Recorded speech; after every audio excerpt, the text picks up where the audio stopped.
ಇನ್ನು ಮುನಿರತ್ನ ವಿರುದ್ಧ ಜಾತಿ ನಿಂದನೆ ಹಾಗೆ ಬೆದರಿಕೆ ಆರೋಪಕ್ಕೆ ಸಂಬಂಧಪಟ್ಟ ಹಾಗೆ ಬಿಜೆಪಿ ನಾಯಕರು ಬಹಳ ಆರೋಪಗಳನ್ನು ಮಾಡ್ತಾ ಇದ್ದಾರೆ. ಬಹಳ ಸರ್ಕಾರ ತರಾತುರಿಯಲ್ಲಿ ವರ್ತಿಸ್ತು. ಅವರು ಹೇಳಿದ್ರು ಸುಳ್ಳೋ ನಿಜಾನೋ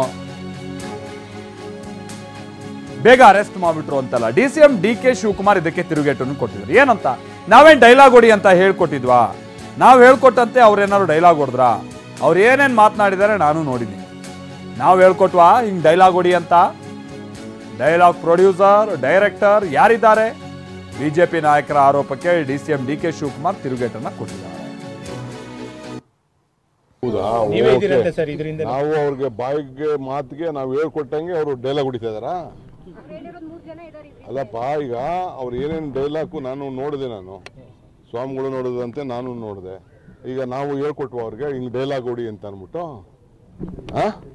ಡೈಲಾಗ್ ಪ್ರೊಡ್ಯೂಸರ್ಗಳೆಲ್ಲ ಯಾರಿದ್ದಾರೆ, ಡೈರೆಕ್ಟರ್ಗಳು ಯಾರಿದ್ದಾರೆ, ಎಲ್ಲ ಅವ್ರ ಜೊತೆ ಇದ್ದಾರೆ. ಅವರು ನನಗೆ ಟೈಮ್ ಕೇಳಿದ್ದಾರೆ, ನಾಳೆ ಸಾಯಂಕಾಲ ಅವ್ರಿಗೆ ಭೇಟಿ ಮಾಡ್ತೀನಿ ಅಂತ, ಎಲ್ಲರಿಗೂ ಭೇಟಿ ಮಾಡ್ತೀನಿ ಅಂತ ನಾನು ಹೇಳಿದ್ದೀನಿ. ಈಗೂ ಎಲ್ಲ ಒಂದು ದೊಡ್ಡ ತಂಡ ಬಂದಿತ್ತು, ಎಲ್ಲ ಹೋರಾಟ ನಡೀತಾ ಇದೆ.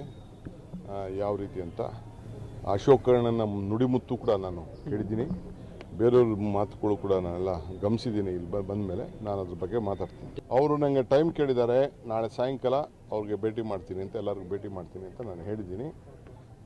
ಈಗೂ ಎಲ್ಲ ಒಂದು ದೊಡ್ಡ ತಂಡ ಬಂದಿತ್ತು, ಎಲ್ಲ ಹೋರಾಟ ನಡೀತಾ ಇದೆ. ಯಾವ ರೀತಿ ಅಂತ ಅಶೋಕ್ ಕರ್ಣನ ನುಡಿಮುತ್ತು ಕೂಡ ನಾನು ಹೇಳಿದ್ದೀನಿ. ಬೇರೆಯವ್ರ ಮಾತುಗಳು ಕೂಡ ನಾನೆಲ್ಲ ಗಮನಿಸಿದ್ದೀನಿ. ಇಲ್ಲಿ ಬಂದ ಮೇಲೆ ನಾನು ಅದ್ರ ಬಗ್ಗೆ ಮಾತಾಡ್ತೀನಿ. ಅವರು ನನಗೆ ಟೈಮ್ ಕೇಳಿದ್ದಾರೆ, ನಾಳೆ ಸಾಯಂಕಾಲ